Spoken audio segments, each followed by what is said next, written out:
Welcome, welcome to another fantastic conversation. I'm joined today with Christine Renee as we dive into talking about self-acceptance and the importance of sacred spaces when it comes to inner child healing. So, our intention for today's conversation is really to bring light to those four stages of inner child healing and how, when we dive into this realm, when we really open ourselves up to the idea of healing our inner child, how we can do so in a way that feels in flow and easy. I think so often when we hear the words inner child healing, we immediately feel the weight of what that could look like, right? When we're thinking about all of the everything that happened in our past and oh my gosh, now we have to go in and heal that, right? But that's not what inner child healing has to be. And so our hope with this conversation is that we bring a new light and a new perspective into inner child healing where we can really embrace all of the healing that's available to us here in this topic, while also bringing in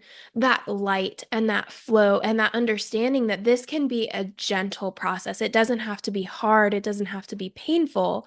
And although we are working on, in many cases with inner child healing, we are working on healing childhood traumas or these deeper pains or issues, we can do so in a way that is really gentle by acknowledging where are we in the present day. And so I would love to just kind of start this conversation with a little blanket overview of what we perceive as the healing process for inner child healing here. And then we can dive into each stage one at a time and really talk about why each one is so important, whether you go through it in this order or out of order, right? So when we have identified that we're ready to do some inner child healing, right? And I think that's something that I want to start with from the very beginning is it's not a must. It's not a necessity. It is something that is fully in your free will, self-autonomy, sovereign choice to decide if you want to do inner child healing. Now, that's not to say that it's not incredibly important for your healing journey, but that's to say that I don't want anyone listening to this podcast to feel like they are forced into a place of needing to do inner child healing. I think that that's one of the things that from the start, if we can choose to engage with our inner child in a healing relationship, that's one thing that can help our inner child already feel more seen and heard and safe. Whereas if we feel like we are forced into this kind of thing, it can create some tension from the start. And so if we're able to come into a place of acknowledgement, which is this first stage of healing, acknowledgement for the fact that things happened in our past that caused wounds or that were painful or that have affected us continuously into our adult life. When we can acknowledge that and say, you know what, there is this part of me that's ready for healing, there is this part of me that's crying out for my attention and my help. That's really where this process starts, is if we can bring it into this really grounded place of acknowledging something was not okay. Something happened and it's impacting me in a negative way, and I'm ready to heal it. And then we move into the next three phases of acceptance, reparenting or healing, and release and renew. And we'll kind of go into each of those phases one at a time throughout this conversation. But I'd love to start here in the acknowledgement phase and talking about why it is so important to have this moment of this is what happened. It wasn't okay. It is hurting me, and I'm ready to heal it. And that really goes for any level. Like I think that there's a lot of misconception around, well, I only need to do that work if I have, the big trauma of my childhood. And every single person has childhood wounds, period. There was always, because our parents aren't perfect. No one is perfect. We can't have a perfect childhood. It doesn't exist.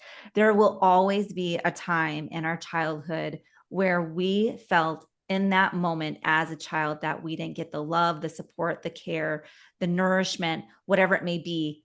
And it made me feel whatever it was. Right. So I think that there needs to also be this recognition that, yes, some people have childhood trauma, but we all walk away from childhood with childhood wounds. And wherever you are in that spectrum is going to help support you moving into this understanding and acknowledging that there are limiting beliefs that were developed there. Right. And so that's part of that acknowledgement phase of like wherever you're at, recognizing that there's probably pieces that need some love and care and support, and that's a really good first starting point, that recognition that my childhood wasn't perfect, and that there, and every childhood that, if we can find that also the opposite, like those little slivers of beauty, those slivers of love, those slivers of whatever it may be. And maybe there's a lot of them. And knowing that wherever you're at, by stepping onto this journey is okay. There's not a right or wrong, or you're better than me, or your suffering is worse. Like, let's take ourselves out of the comparison of whose childhood trauma is worse than mine or whatever it may be, and go and just come to this place of, this was my childhood. This is what I felt in that moment. And this is what needs to be healed. And so part of that acknowledgement is understanding that we all have childhood wounds.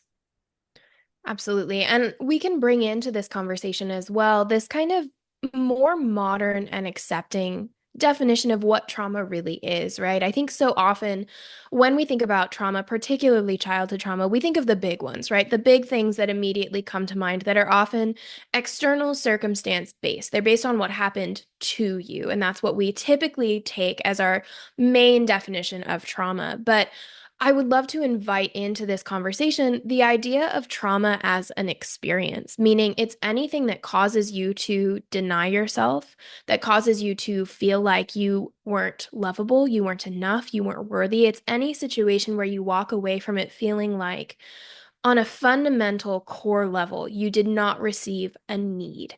And by a need, I mean that love that you deserve or nourishment on mind, body, soul, emotional levels.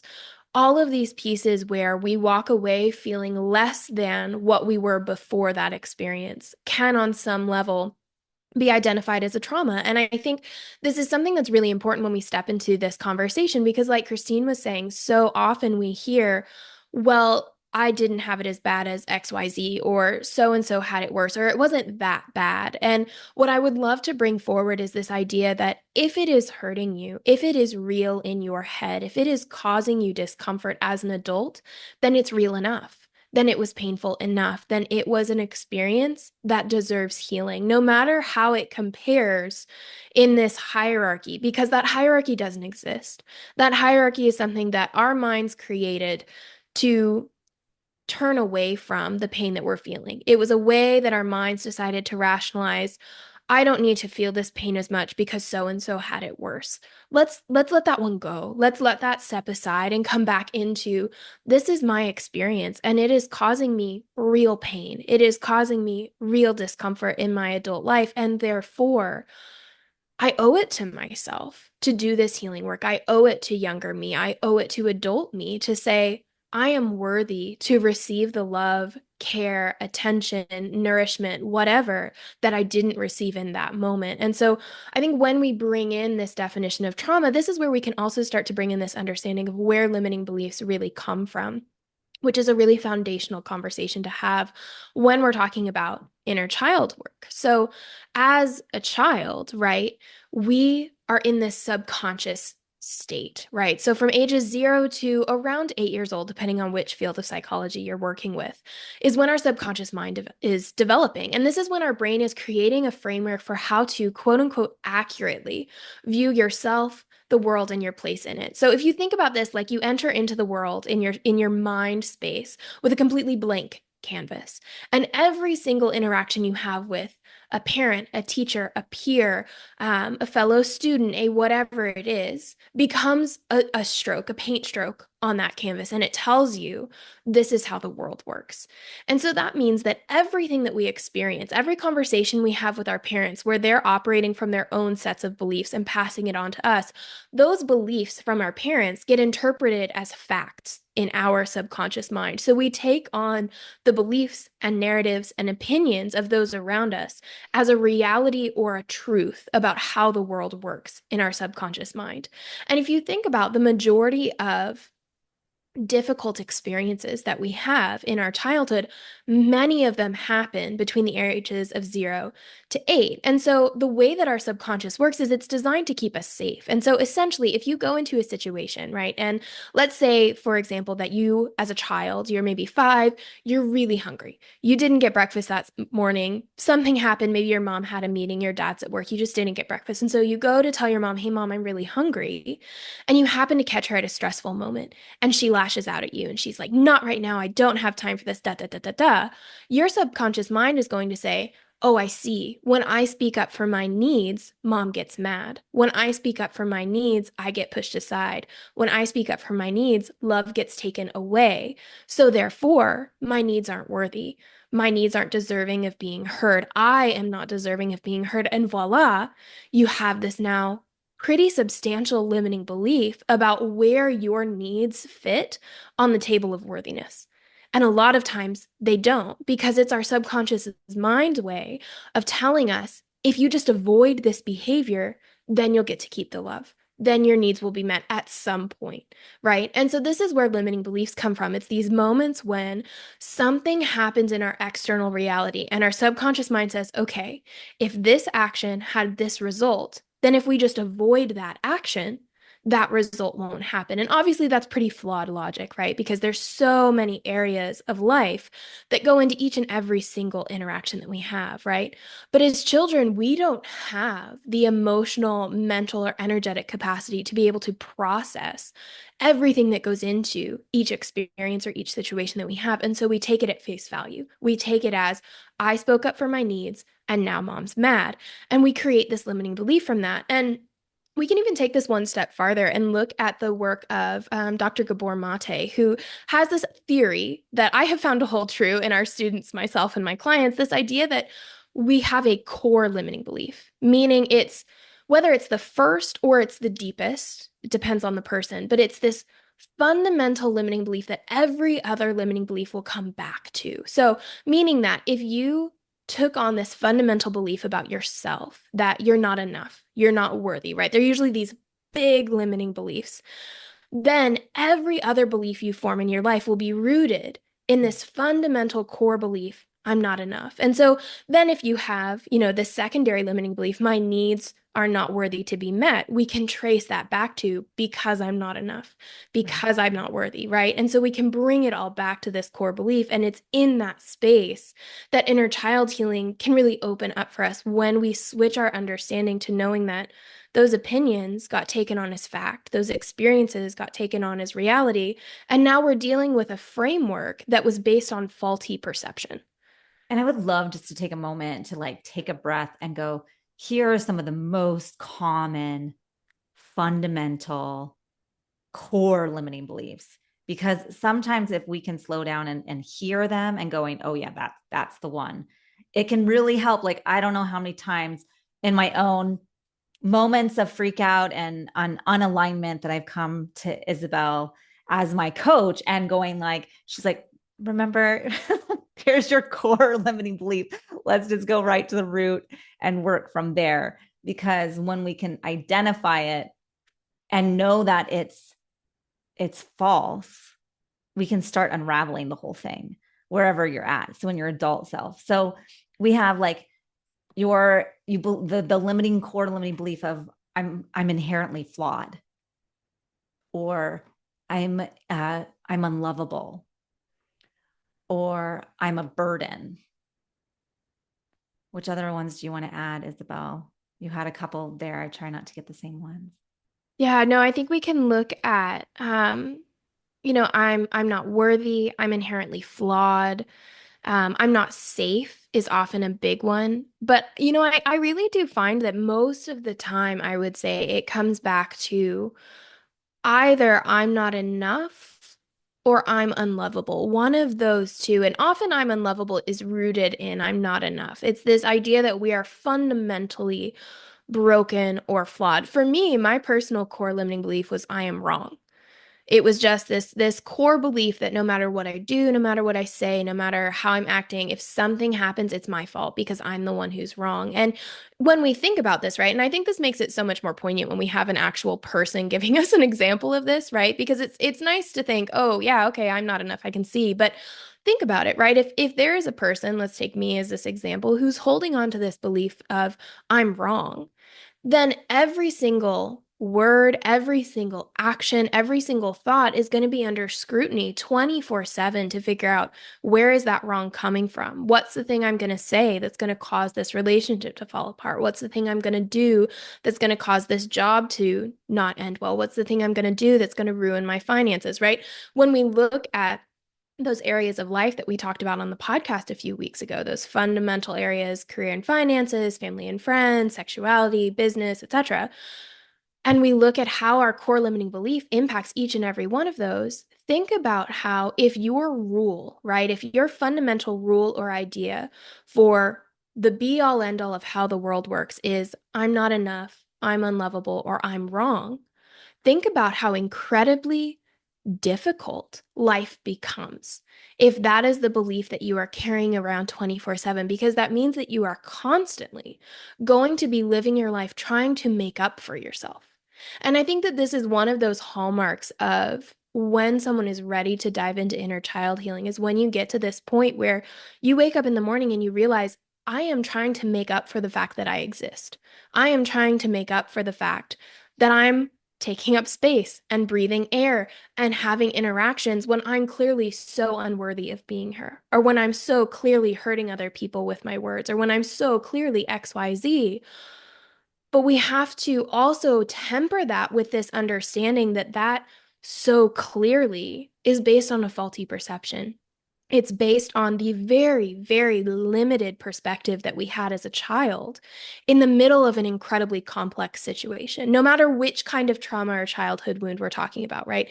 Even something as simple as that example we used earlier of when you're hungry, your mom's in the middle of something stressful and she lashes out. There are already so many layers and dimensions to that experience alone. And we simply don't have the capacity as children to be able to understand. And yet, we carry the burden of that belief with us into our adulthood. We carry the burden of believing that that experience, that that takeaway is true. And so, one of the most powerful things that we can do when we begin our inner child healing journey is yes, acknowledge this happened and it wasn't okay, right? When I was 5 years old, my mom didn't feed me that day and she yelled at me, and that caused me to feel hurt and sad and scared and unlovable and not enough and all of these things. And I can recognize as an adult with the perspective that I didn't have as a child that there was more to that situation than I took on. There was more to that situation than I could see, and that it wasn't about me. It Mhm. wasn't my fault, even though at the time that's the only framework that I have, right? As children, we are very, just by nature of our brain development, self centered. It's not a bad thing. It's just the nature of our childhood development. And so every experience becomes, what does that mean about me? And so when we begin inner child healing, and we begin this process of acknowledgement, we get to do the work of looking at what was that experience? How can I bring in my adult perspectives of what could have been happening there, right? Could my mom just have been in a really stressful situation? Knowing that that particular line of questioning has its limits when it comes to some kinds of trauma, right? We have to be really aware of that. But the important thing is looking at this experience caused me to feel this way in that moment. I took that experience to mean XYZ about myself. And that's now impacting me as an adult in XYZ ways. And once we bring in that acknowledgement, that's when we can start to step into the next phase of healing, of coming into a space of acceptance and forgiveness, especially self forgiveness. And we'll come back to that one because I know that word often gets us peaked up in this conversation, and that's normal. But it's so important that we come into this space of acknowledgement first, because so often we want to skip over it. So often we want to do that game of it wasn't that bad, it's not really impacting me, I should be able to handle this better, because we are basing our actions off of that belief that I'm not enough. And if your belief is I'm not enough, or I'm not lovable, or I'm wrong, then the act of looking at your experience and saying, this is how it made me feel, this is how it makes me feel now, you're not worthy of doing that work. If you're still playing from that old rule, if you're still living off of that old belief, then your brain's going to try and tell you you're not worthy to look at it. It wasn't that bad. So let's understand where that core limiting belief is. And can we take that first step to healing and saying, you know what, maybe that belief isn't true. Maybe it was just something I picked up at the time. And can I take that first step to healing by acknowledging this is what happened, this is how it made me feel, and this is how it's still impacting me today. Yeah. And I think one of the things that really kind of sparked for me in that and this discussion was that, so many of my clients, students, when we start doing this work, and especially when we do things like timeline techniques or some type of hypnosis, and we really go back to the events, and their takeaway, the lesson, the learnings from it is it wasn't my fault. Whatever was going on, it wasn't my fault. And that's like this pivotal moment of recognition of I took it on as my fault, that I asked for food that I didn't, and I upset my mom. And now to come to this conclusion as an adult going, it wasn't my fault. There were circumstances that I didn't have any control over, and it wasn't my fault. And oftentimes that's where I see that it leads into self-acceptance and self-forgiveness. And I can make new choices and changes and dissolving those limiting beliefs because it wasn't my fault.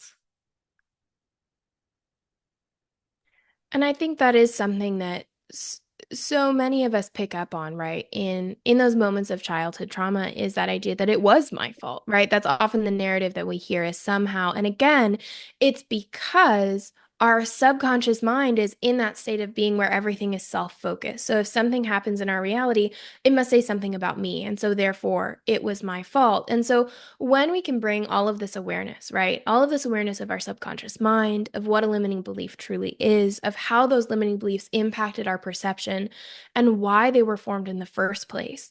And we can come into this space of acknowledgement.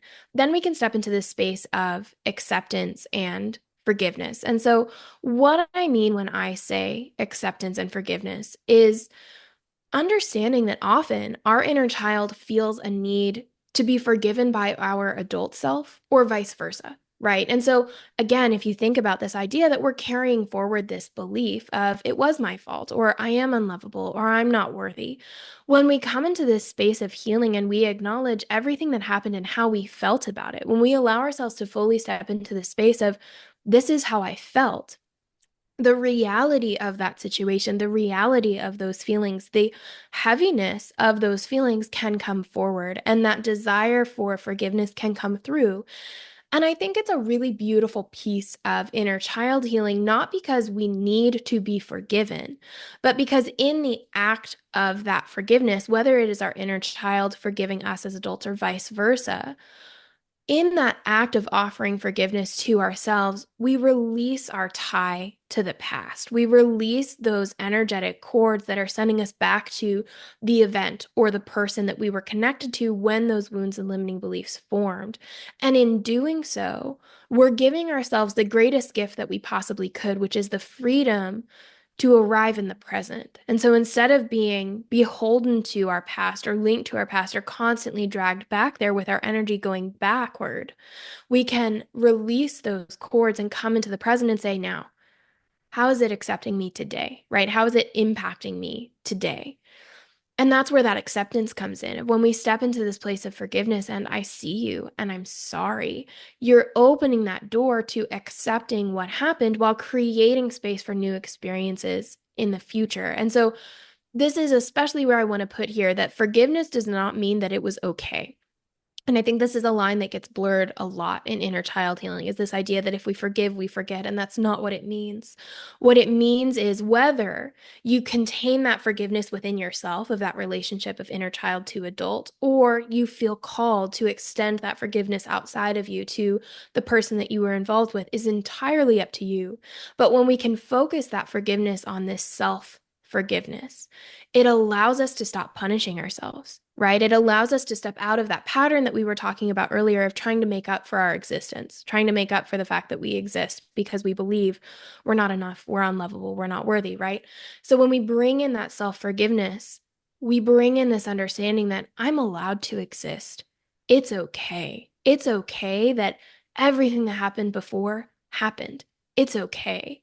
Because when we give ourselves that permission to exist, when we give ourselves that acceptance for what happened, we open the doorway to accepting what happens next, to accepting that we have a future, we have potential, we can make new choices, and it's okay. One of the biggest phrases that I hear come through in inner child sessions is, it's okay that I didn't know then what I know now. I think that's often this space where guilt starts to come in, is this idea that as an adult, when you finally see it and you realize this is what happened, this was the limiting belief that formed, this is the pain that I felt, this is the experience that I had. It's that idea that why didn't I know? Why didn't I do better? Et cetera, right? And so when we step into the space of forgiveness, we step into the space of, it's okay. You were okay. We're okay now. And I forgive you, not because you need forgiveness, but because that is a grace that you can give yourself to allow yourself to release from the past and fully step into the present where healing is really going to occur. While we're talking about this, I've been unfolding a new limiting belief that I wasn't aware of over my retreat while I was in Costa Rica. And it's that I'm not a priority, and it kind of is intertwined with, a little bit of I'm unlovable, or I'm um and it really kind of, I had to kind of peel it back. Like I was feeling it currently. I'm not a priority and this person's life, and it makes me feel bad. But then when I start moving back into the past, I could see how my past marriage, I didn't feel like a priority. And then I could see that my father didn't make my mother a priority.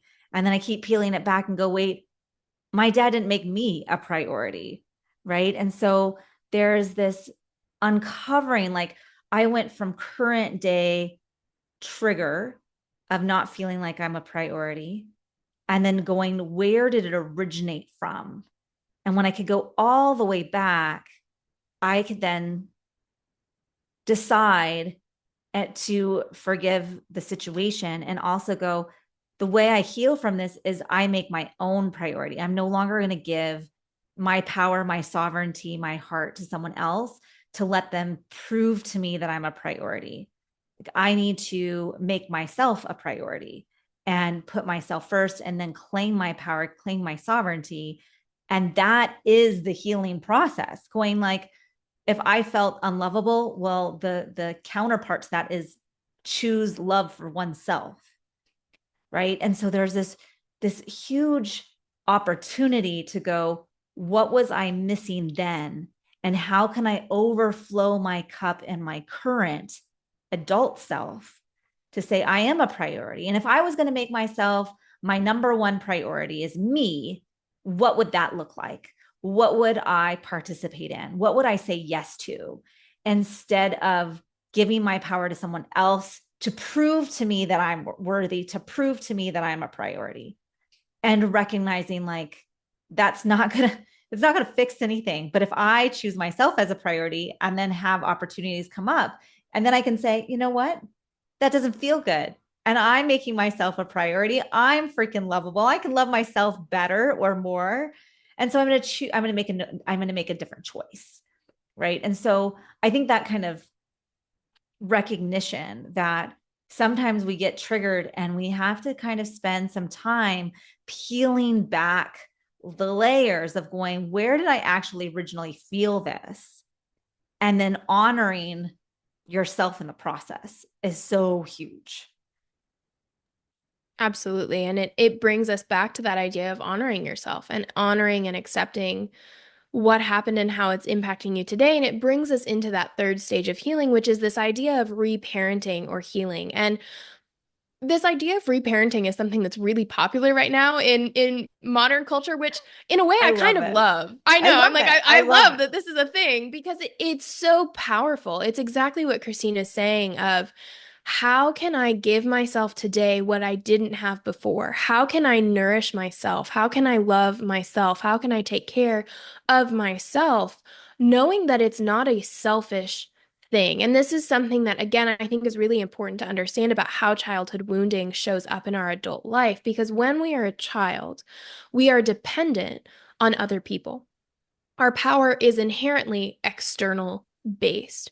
And so when we take on these limiting beliefs, when our subconscious mind is forming, it is formed in a world where our power is not our own. Our power is other people's.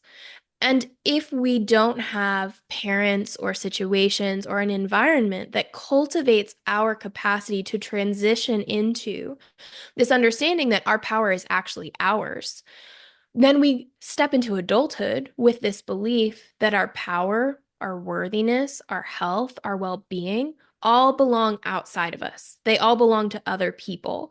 And this is where we see things like this chronic self worth epidemic that we're currently in, where we're just looking to other people for validation. And we're just looking to other people to tell us that we're okay because we're carrying forward this framework from childhood where it was up to our parents if we were okay or not. It was up to our teachers if we were doing a good job because our power wasn't our own while we're in the process of making that subconscious mind, right? And so, one of the things that we can do when we step into an adult space of inner child healing is recognize. Again, that faulty set of beliefs that we have that were so important at the time. They were so healing at the time. They were trying to keep us safe at the time. And yet, we're not children anymore. We're not 0, 1, 2, 3, 4, 5, 6, 7, 8 anymore, right? We are adults and our power has shifted from being external to internal. We are the makers of our choices and of our life and of our energy and how we express our power. And that is one of the things that I think reparenting often falls short of mentioning that this is why we're doing it. We're not reparenting it because we're still children and we need help. We're reparenting ourselves from this perspective that in this time and in this space, I can recognize that I need reparented because the framework for my life has shifted. My power has shifted from being external to internal. And so I have an entirely different set of rules to play by. I have an entirely different set of options and opportunities and capacities and abilities available to me to call on. And so I need reparenting because the framework that I have isn't working anymore. And so we can take it from this idea that reparenting isn't just, giving yourself a hug when you need a hug. It is. But the reason for it is so that you can recognize that you can give that love to yourself, that you can make these choices for yourself, that you have the power today that you didn't have as a child to make different choices. And so this is where I often come back to this idea of don't you owe it to your younger self to use the power that you have today, to use your ability to make choices that you have as an adult, to go back and heal the things that your inner child couldn't at the time. Don't you owe it to yourself to step into your power and really claim that fact? Claim the fact that I have power, I have knowledge, I have opportunity. I do not have to rely on other people to tell me I'm okay like I did as a child. Can I step into this healing and reparenting space where once we have acknowledged what happened, we've practiced acceptance and forgiveness to allow ourselves to arrive in the present? Can we then, in the present moment, come into that awareness of my power is here. I am my power. I am my choices. I can choose differently, knowing that that framework that I had doesn't fit anymore, and that's okay. One of the things that I am really curious about, I don't have a solid right or wrong opinion on this yet. Like it's still information and it's been information for months. I'm trying to come to a conclusion, but I'm going to share some of this thought process with you all. And that's that, like, what we're talking about is that we have the power to heal within ourselves. We have this innate right and worthiness to go on this journey and to say, yes, I can recognize my limiting beliefs, my childhood wounds, my these places and spaces that formed the limiting beliefs and working on that healing journey. And there's also this understanding and attachment theory that we develop into these anxious attachment styles or the avoidant attachment styles, and that the ones who come into alignment and have done the healing work, or that they've had a secured home, are the secure attachment style.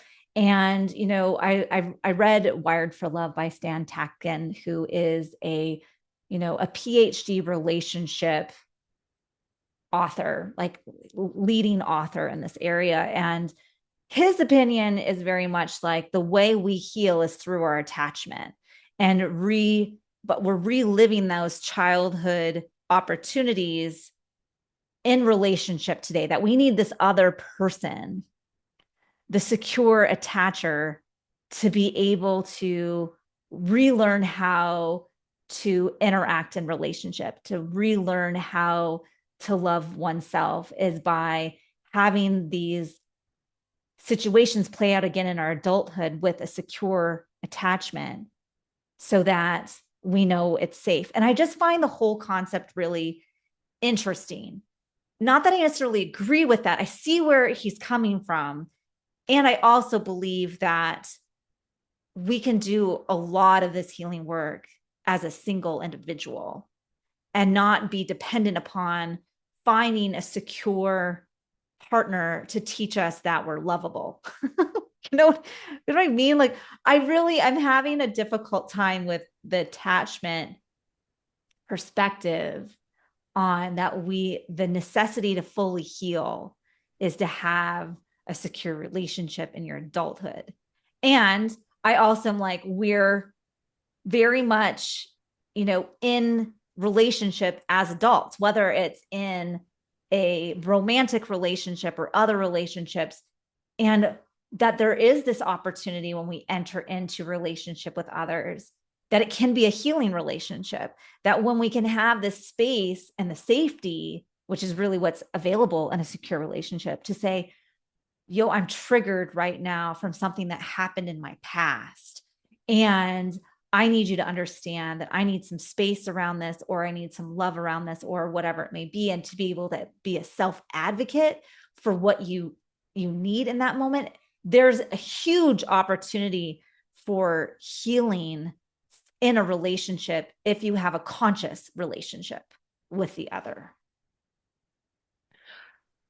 From my perspective, coming from someone who had an anxious attachment style and has a partner who has an anxious avoidant attachment style, which is our ultimate dynamic duo, right? The one who gets attached and clingy and the one who gets anxious and runs away. I have my perspective on this, and like Christine is saying, none of these are be all end all perspectives. These are our thoughts that we're having as we unfold in this process as well. I think that the opportunity for healing isn't from that idea that we need someone else, but I think it's that when we are in a single environment, right? When we don't have another person, a specific person, right? Not our community or our best friends or things like that, but a specific person that we are connected with. And we're doing this healing work and we're looking at our limiting beliefs and we're uncovering all of these things. There is so much that we can do in acknowledging, no, this is my power, or I can love myself, or I can set myself as the priority, right? But I think that when we step into a relationship space, it's almost like it gives us an opportunity to test that because when you are in a container of a sacred relationship, speaking your truth takes on something very different than it does when you're single. It calls you to a different level of honoring your path and honoring your voice and honoring your feelings that maybe doesn't feel quite as poignant if you're on your own. And that's not to say that I think you need a person, but what I think it is that in those relationships, we have a moment of this really deep opportunity to really look at how much do I actually believe I'm worthy of love? How much do I actually believe I'm worthy to be seen? Because seeing yourself is a different dynamic than being seen by someone else. And so I think I would disagree with that doctor on the fact that we need someone, but I think that I can see the value in having someone with whom we can discover our attachment styles and look at how did my experience from childhood, for me, that was continual patterns of abandonment, lead me into a relationship where I'm just waiting for him to leave. I'm just waiting to wake up and have you not be there. And how can I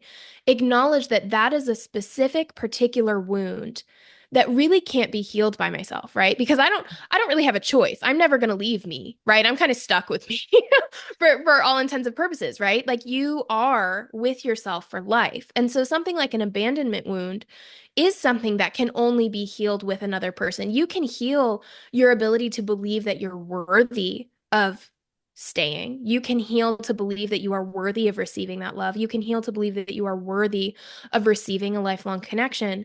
But the act of actually receiving all of those things can only happen within the context of another person. And so I don't know that it's that we need someone in order to heal. I think it's just that it gives us another angle with which to approach that healing. Yeah, absolutely.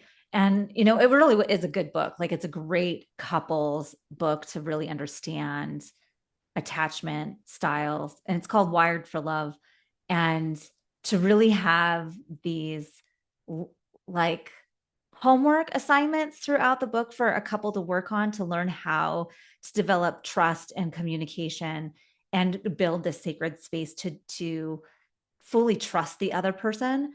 And so it really was a great book. I just fundamentally question like parts of it. um and knowing that it all comes back to how were we raised and really understanding the attachment style from there. And before I read the book, I only understood attachment style from the perspective of a parent. Like I knew that I needed to keep my child near me and sleep with them and breastfeed as long as possible and all these things to show up for my child in a way that says, I'm never going to leave you out. I love you inherently and completely. Like you are my priority. And that's what I'm going to give my child. And so I hadn't looked at it from the angle of an adult and adult relationships before. And I think it's an interesting concept to fully understand so that you understand yourself better and what your what you lean into more. Are you an anxious person that has waves of emotions and that waves are asking for reassurance constantly? Or are you more of the avoidance style where when things get hard or emotions are felt, you run away from them? Because most avoidance didn't have a safe place to communicate emotions in their childhood. And so just understanding that deeper level of how these two are developed and how the secure individual is developed is really a really wonderful concept to add into when you're doing this inner child work. And it really helps us bridge these last two phases of healing when we're going from reparenting or healing into the last stage of release and renew, because it gives us an opportunity to look at what are the patterns that you're bringing with you from childhood, and how can you use that awareness that we developed at the beginning of this to bring it into the present and look at what are those patterns now and how can I choose differently? How can I begin to use that reparenting or that idea of bringing my power back into myself to start healing those connections, healing that attachment style? And also, this is where we see the opportunity to bring in our healed inner child.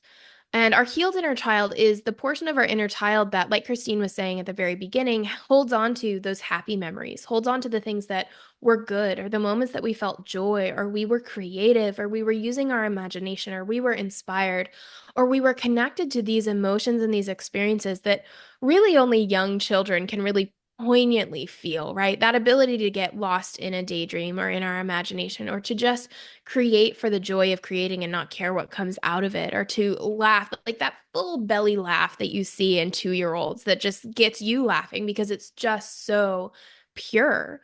That is our healed inner child, the one who carries those memories and that energy. And whether those memories and energy were just a really tiny part of our childhood or they were the majority, right? It doesn't matter. We all have, in addition to our wounded inner child, we all have this healed inner child, this energy of joy and fun and play and creativity and imagination, that when we step into this stage of the healing process, we can begin to call them in and look at what was your perspective? How can you help this wounded part of my inner child to heal? How can I bring in those energies of fun and play and creativity and imagination and joy so that this healing process can truly be healed. And it can help us to shift into this last phase where you might feel this call to almost merge with your healed inner child, right? So as you're going through this, if we think of this as like a continuum, there's your wounded inner child, your healed inner child, and then you, right? Your wounded inner child is the one that has those limiting beliefs and has those wounds and has these things that they're carrying forward. And as we go through this healing process, they begin to release that and merge more and more with our healed inner child, the part of us that knows that we're safe, knows that we're lovable, knows that we're worthy, knowing that that's a process that takes a long time. But eventually you might come to this point where, whether it's with your entire inner child or just an aspect, you realize that there doesn't need to be that separation anymore, where they can either merge with your healed inner child fully or they can merge with you as an adult. And you realize that here and now I am safe. Here and now I am lovable. Here and now I am enough. And yes, that healing journey is going to continue throughout my life. Yes, I'm going to have moments where those triggers come back up and I have to work back through the patterns, but I can do it now in a space of consciousness. I can do it now from an adult perspective instead of getting sent back into that 3 year old, that 5 year old, that 6 year old mindset, because I've done the work to realize that that was the past and I'm in the present. And as an adult, I can heal. As an adult, I can be conscious. As an adult, I do have that knowledge and that wisdom and that power and that perspective to be able to make a different choice. And so you begin to bring your inner child along with you so that it no longer feels like you're constantly being pulled into the past, right? It's like you're stepping into this new life, like on the end of a hero's journey, right? Where they return to their original scene and they're different, they're changed, and they have to figure out how does that look now. There comes a moment in this inner child healing, and there may be several moments, right? Because healing is that cycle. It's not like we're ever done, but it's that that layer has been peeled back and we can integrate it and then look at, now in my daily life, what choices am I going to make instead? Now in my waking adult life, like Christine was saying, how can I love myself? How can I make myself the priority? How can I live life healed? Because that is something that we haven't done and we have to relearn how to do. But if we keep ourselves stuck in that feeling of needing to be healed, that stage of integration often gets left behind. And so it's this balancing act of realizing that there will come a day when another layer peels back, right? There will be another day when another childhood wound is ready to be healed. But for right now, this one that I've spent so long healing, this inner child that's ready to come into my daily life and be reconciled and accepted, can I allow that to be fully integrated and say, here I am. I'm in the present. I've done the work. And now I get to learn what it means to live healed and to live whole and to live with this new added layer of perspective and self that has returned through this whole process of inner child healing. Yeah. Yeah. Yeah. That's it. Right. And so I'm constantly coming back to this space of how do we hold the sacred space of being sovereign within ourselves? How are we able to say yes to our decisions? Like, are we really holding our alignment, our truth, our wisdom, our knowingness from within and making decisions from there instead of giving other people our power to make decisions for us? Right. And so I feel like that in and of itself is a journey. When we were children, we didn't have that power. We didn't have that we didn't have the choice, right? And so especially if we move through more experiences as teens and as young adults where we still felt powerless, right? Like, I think there's a journey into our own power to be autonomous, to be sovereign. And when we can alchemize that understanding within ourselves that I am true, I am whole, I am worthy, I am loved, and I can receive that from myself and from source first before we seek it from others, like, you make different choices. You make different choices. You make choices that are going to be more in alignment and not going this, there's this what I recognize in myself is that, and we've talked about it on the podcast and the archetypes conversation, like that internal prostitute that's like, I'm going to reduce my values, my integrity in exchange for. And where do we get caught up in that process of saying, well, I guess I really do want this this person, this thing, this whatever. And so I'll make myself less than so that I can receive it. I'll change my integrity. I'll change my values. I'll change my worthiness because I think I want that thing. And knowing that that process isn't healthy. How do we alchemize that internal archetype of prostitute that thinks that there needs to be an exchange versus I how can I be fully in my power and say, this is what I'm available for and this is what I'm not. And if you're not, like, if it's a no, it's a no. Like, I don't need to change who I am because I want the thing that you have. I can find the other thing somewhere else or from within myself. I don't need it from you if I have to change my integrity, my values. And noticing how we can even tie that back into directly that idea of our worth and being accepted, right? So often when we're in a stage of resonating more with our wounded inner child than with our healed inner child, we see that prostitute archetype play out in I'm going to be a people pleaser. I'm always going to say yes. I'm never going to say no. I'm going to do what you want me to so that you'll love me, so that you'll accept me, so that I'll feel worthy. And this conversation at the end of the day is an invitation to ask yourself if you're ready to feel worthy in yourself, to ask yourself if you're ready to receive that love from yourself.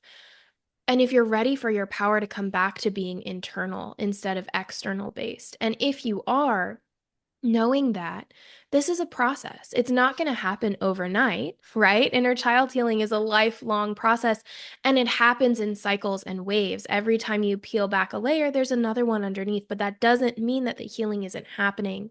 It connects us back to this idea of the shaman's ladder, where we're basically looking at a spiral.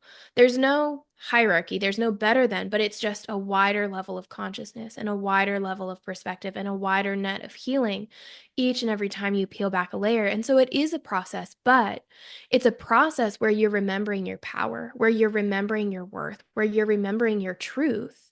And if that's a process that you're ready to engage with, we're ready to support you in that. Whether that is simply by inviting you into our Facebook group so that you have a community of like minded souls, or that's working with one of us one on one so that you have a really solid sacred container, or that's joining us in our Soul Rising Shamanic Reiki class where we dive really deep into inner child healing. Whatever it is that you need on your path, knowing that it's okay, whatever you need, whenever you need it, because that is the first step of doing this work, is asking yourself, what is it that I need?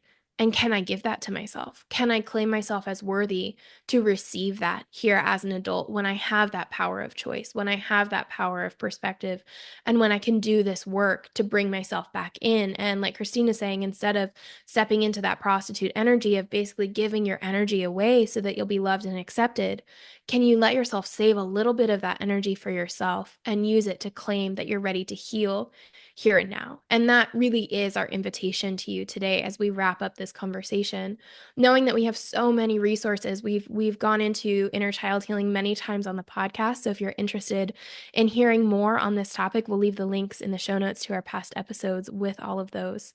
And I hope that you found some inspiration and healing in today's episode, knowing that listening is just one step of many, right? As Christine says, awareness is our first step to healing. And so as we have this awareness, we invite you to connect with us, right? Whether that's sending us a message, sending us an email, joining our Facebook group, connect with us so that you have that energetic agreement and momentum to keep moving forward in this work for yourself if it's what you feel called to do. Yeah, absolutely. Thank you so much for listening, taking your time out of your day to really listen and feel into what's coming up for you. Like, this is a really great opportunity to go grab your journal and go noticing what little trigger points popped up for you during this conversation and starting to bring in that awareness of how can I unfold it to allow the golden nugget to reveal itself. So, cheers to today's golden nuggets and so many more. Thank you all so much for listening. Absolutely. And until next time, may you awaken to the whispers of wisdom rising from within.